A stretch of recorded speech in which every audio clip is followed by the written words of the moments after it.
kit that he has, but now that you have to not only just rely on hunting for side lights into side air, you have that new option available to you. That's only going to buff someone like Raydish. Yeah, and so now we've got ourselves, this is Raydish coming in from 2022. This is the legend that I identify Raydish with, the Petra main for sure, and Fakey, a player who I have not personally casted very much of, but have watched before, is coming in with the Hugin, bow, and Scythe coming through here. We saw in Europe a really great performance from Knees on this character as well, and I know that on top of all the talk that we've had about Spear, about Boots, about Guitars, what do you know? Also in there is Scythe and Bow. It turns out that there's quite a lot of weapons right now that are up for contention as what is the pick for Winters, and we've been getting to see a lot of it. You know what's been the theme of today's tournament? Yeah. D-Sig. Yeah, that's true. D-Sig and range coverage from, I mean, Down-Sig. Down-Sig. You always have to be so careful about Hunin's range that she could cover from all those, but here's Radish again at ledge and just waiting it out. You already got the fear put into you from the D-Sig before, and this catches you with the neutral sig on your way up. So it's not new that Radish likes to use the Spirit Bomb at the edge of the stage. No, right? That's not like, I know it's the theme of the tournament. I was so happy, by the way, when I finally could just say, on official terms, Hadouken every time it comes out. Right. That's all I saw when I saw those moves. But that's another thing that's always classic. Yeah, that is a pure Radish classic. Is GC neutral sig from the ledge to say, get away from me. Yeah, I love watching my Radish and Frydazol games. Like that's going to be happening all the time. Holy cow! Fakey getting hit by another sideline sider there, and Radish is destroying in game number 1. Now I'm going to be careful. As an unbiased commentator, not to dismiss this performance too much, because just like with Sandstorm versus Anime, Game 1 was also very much in favor of Sandstorm. I literally refuse to count anybody out this weekend. It's Winters, for one. All the things change in Winters, and with someone like something like Scythe, you could get Scythe. Like one good stock on good reads, there's the first one, so you can't be too comfy. I get the feeling we're going to stay on the Scythe with that potential of trying to get a 0 to knockout. Yeah, and you're absolutely correct there. Bo gets tossed aside. Radish now back over in the orb. He's been doing so well with it. Sidelight, side air, nair, and the recovery, trying to take advantage of that extra little bit of stun frames. And Fakey dodges out of that side stick, gets punished by the Sarah instead, and Radish can go for some down sticks, some down airs, some down lights. Why not? Have anything that can cover both the edge of the stage and the ground, as Fakey's just trying to get one of these combo starters on the Scythe. The neutral and a nair, it doesn't connect Ajax. Well, he's doing his best trying to build something up. He has taken a bit less damage, but now that's starting to change heavily. You have to watch out for D-Sig at ledge. Yep, it's inbound eventually.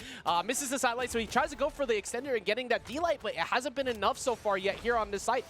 Yeah, neutral 6 and down 6 coming through. Landing comes through as well. All right, I think it's happened, Ajax. I think the adaptation from earlier in the game has occurred. We're just, down a stock and a half, and that's going to be the game. But I'm really looking forward to game 2 here, where Radish took a very fast first 2 stocks, and now Fakey's kind of like, okay, I get it. You're really, really good. Yeah, I'm gonna change the face of the game. I actually think back to the sets with Hipka during Australia, where there was points in time where we were up here, me and Duke were going, okay, look, we know that Hipka's losing, but bear with us. There's been a lot of adjustments defensively that are showing us that they're probably going to get back into the set, because they were losing pretty heavily the first 2 games, and then they reversed 3-0'd.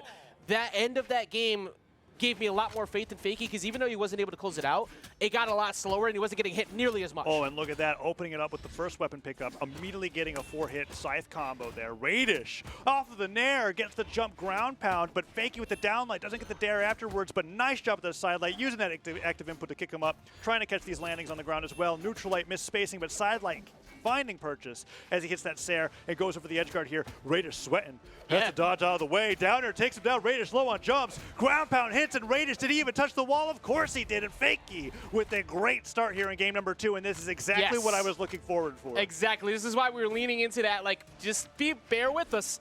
Yeah. Fakey's kind of turning it up a little bit here in that last game, and it carried right over here into game number 2. It's a very real thing for different kinds of players in competitive Brawlhalla, where you just have to, like, get beat for a little bit before you look at your opponent, and you're able to match the pace that they're playing the game so that you can play the same game with them. And Radish is one of those very fast-paced players. And he just answers right back with a very fast-paced stock to get an answer there. Took a little bit on stock 2, but there are some players who do thrive off of game 2, not game 1, because game 1 is just, how do I learn, like, what am I learning from you? What are your habits, and how can I adjust to that? Especially in best of 5s, you have that you have kind of like that free game. Even though you don't want to give up a game, you have that one to get the data. Oh, and look at that. Daylight Neutralite. Yeah, and then once you get into that happy balance, well, at least for me as a viewer, it's a balance. For the players, it's very, very stressful of fighting back and forth to see whose game plan is superior. For us, everything up here is perfect because we're not stressing out during but right meanwhile, now. Radish is kind of like, I gotta adapt now because Fakey's game plan has worked out for the majority of this game number 2. Yep. And with that, he's finally getting those neutralites into pivot nairs to connect, dash jump, fast fall, down air hitting as well. Raydish gets hit with a down sig, and look at how much damage comes through. The theme of the day is D-Sig. It's covering so much Raydish from people, but Fakey trying to keep this lead going, and he's doing it actually. But Raydish has shown, of course, time and time again from last year, got a seasonal championship, multiple times getting the 5th, including at BCX, so you also can never count out Raydish as well when he gets put in these positions. I love the down stick from Hugin as well. We just saw 2 variants of it. One, if you hit it on the stage, it will bounce off and then hit off the stage. But if you just use it in the air, it goes diagonally. You can even bounce it off the sides of the wall there. We'll see if Fakey uses more of that right now because Raydish is now finding himself in the position he put Fakey in the last game. Great dare. If you use it right low to the stage, you get to use that backflip where you land the landing animation, but the dare hitbox still goes off, catches Fakey off guard. It's a really precise maneuver to do, and Raydish is a master at it. Brings the game back to 1-1, but this is going to be a tough edge guard to come back from. Yeah, it's going to be on Fakey to try and make sure that he closes it out. Now Outsider comes through. Is he going to be able to get him on his way back up? Gets the neutral air. Won't be enough just yet, Taza. He's got to land, though. Can he land? Fakey goes to the recovery.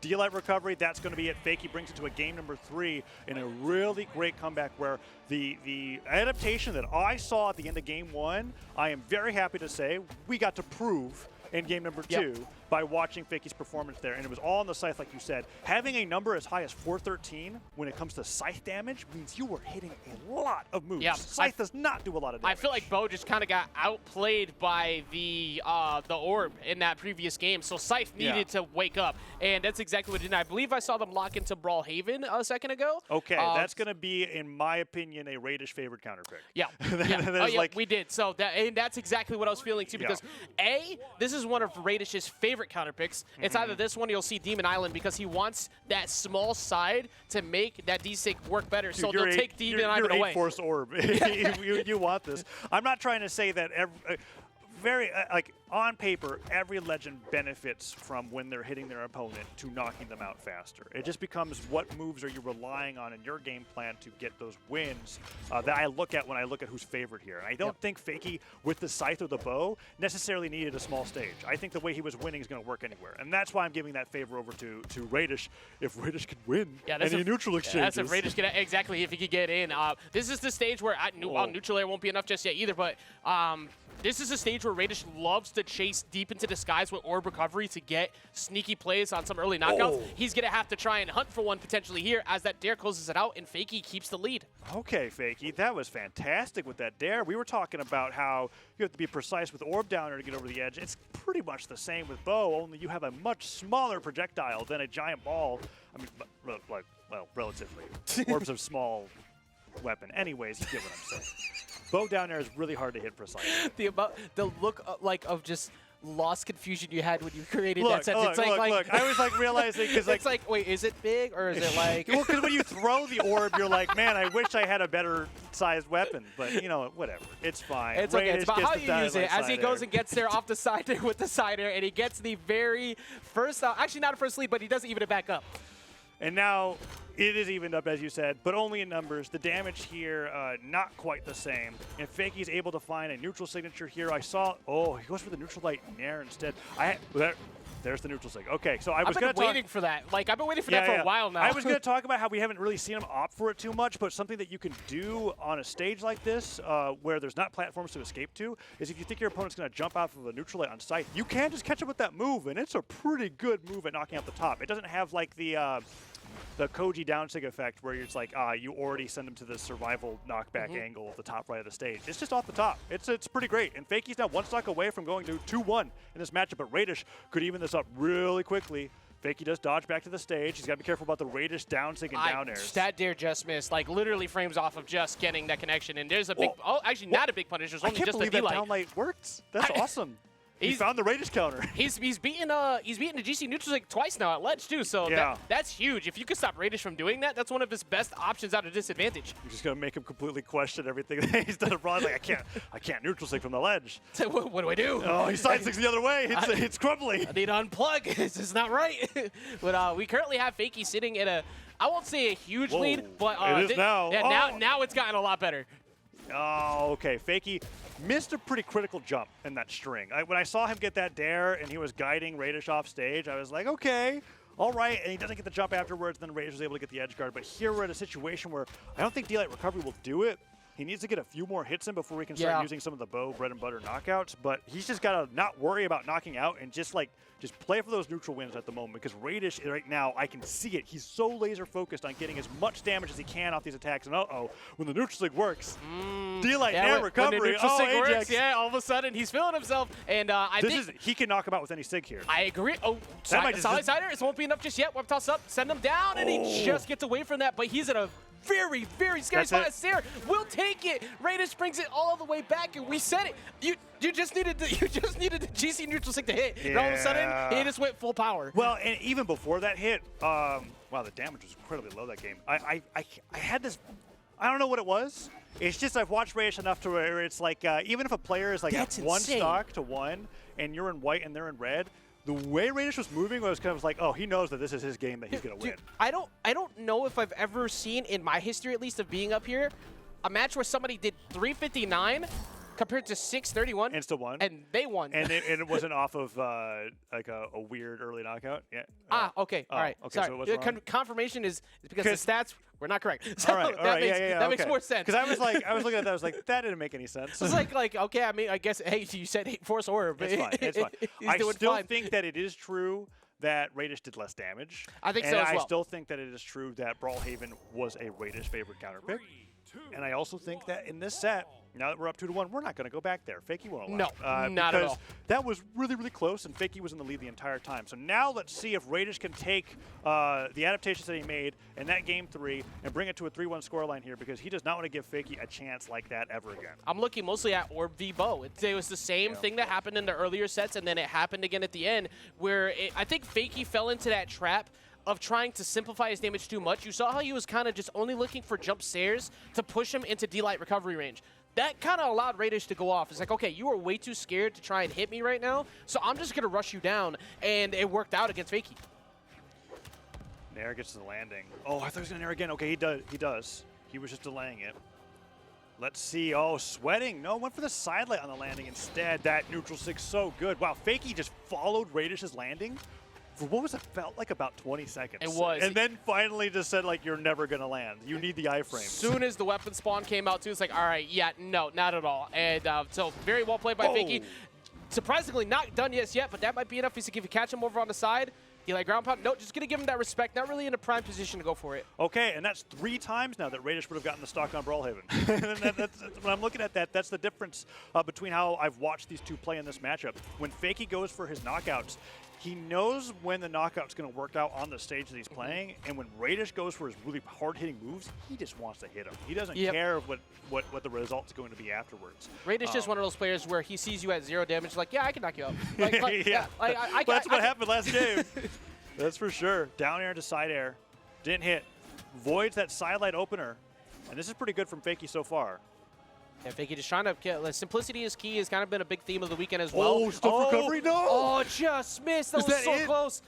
He gets the down air again. It's going back and forth. Goes for the ground pound. Releases it early to get the hit. And Radish with no weapon has to avoid that dare. He's sweating. I think I hit at the stage that he's gone for. That's 1 stock left for Radish. Really awesome edge guard. Almost a catastrophe. Made it back and then turned it around. It was close, but Fakey kept calm and collected that whole time.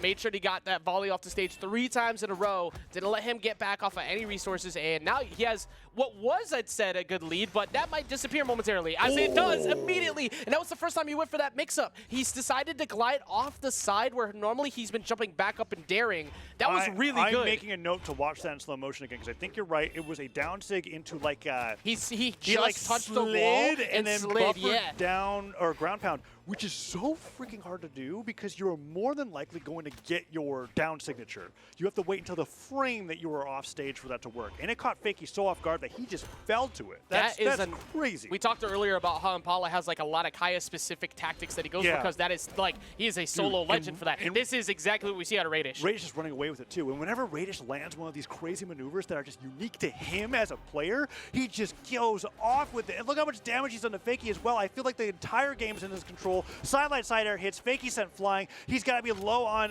having that side last. That's it. Sideline side air does it. And Raydish, after that amazing ground pound knockout, finishes off Fakey's last stock of the winner's bracket like it's nothing. That's why he is in the top 4 here in North America, and he's going to be moving into the top 8 in the winner's side of this championship. This is why I'm a big fan of this kid. Watch this last second. I want to see. Oh, no, he just buffered it. Okay. It was just so. It was fast. It was so close that it looked like he did because of that turnaround. But it was still a really good mix-up in general because prior to that moment, he only would go for Dare being reset back on the stage, and that was a big game changer because we said before how when Radish sees you at any point, he might try to knock you out. He just had that bad stop right before that. I'm glad our eyes both tricked each other into thinking that. I thought he landed on I thought he did. I really did. Okay. I'm not. Not even just to build up story. Cool. That last second turnaround made it look like he touched the stage for a second. I was like, how did you pull that off? Still a very good ground pound.